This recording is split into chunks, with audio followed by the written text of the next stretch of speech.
In the Western Cape itself, we see us having a bigger role with the provincial clinics. In the 150 clinics I mentioned in the Western Cape, we want to work with them. The 180,000 patients that we see at the faculty, we don't need all of them for training purposes. And some of them can be better treated at those clinics, the surrounding clinics.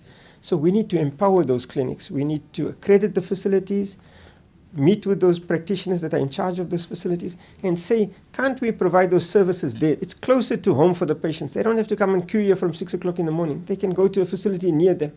We can even send our students there. And those dentists that are in charge of the clinics can supervise our students because the students are providing the service. So in the Western Cape, I see a closer role between the faculty and the provincial government's clinics, taking the services to the people. So it's close by. There are clinics in Khayelitsha, in Mitchell's Plain, in Delft, all over the peninsula, in Ceres. So we need to expand those links. I also see us taking our students out on weekends to outlying places. Like we've got a trip planned for Vredendal. We hope to go Friday evening with a group of students and our mobile unit. And we're going to link up with a local clinic there and the local schools. So all the children will be able to come in on Saturday to this clinic. We'll screen them, we'll provide a basic service, but we'll tell them about the faculty. So one, will increase an interest in the faculty. Two, we'll provide a service as well. So the whole Saturday, this will be voluntary work, and the students will provide that. The Saturday night, we'll put them up in a bed and breakfast place. And the Sunday morning, we'll have some educational programs for the children there. And we'll come back the Sunday afternoon. So it'll be an outing, but it'll be teaching in the context of the community. So that I see as our role in the Western Cape. As far as the country goes, we're currently the biggest provider of dentists in the country. There are 4 dental schools in the country. We in the Western Cape, and there are 3 in Gauteng. We produce 100 dentists, and the 3 in Gauteng produce 100 dentists together. So South Africa produces 200 dentists, and we produce 100 of those 200 dentists.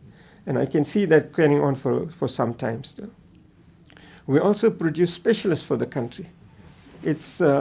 We've made the single biggest impact in the country as far as people of color goes on the specialist register in this country. That used to be a predominantly white domain years ago, but UWC has broken that barrier. In Africa, we've got World Health Organization collaborating center status.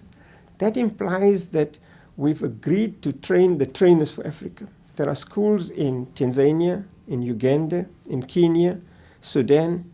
They send their dentists to us after they've qualified as dentists. We then provide them with the background so that they can go back and teach in those schools. These students come here because the training is appropriate. We've got enough resources as far as patients go. We give them clinical components. They do a thesis as well, get an MSc degree at the end of it, and go back as trainers. So that I see as our commitment to Africa, is to make sure that we train the trainers. We've got the resources, and we can be this coordinating body. So I see an important role for us.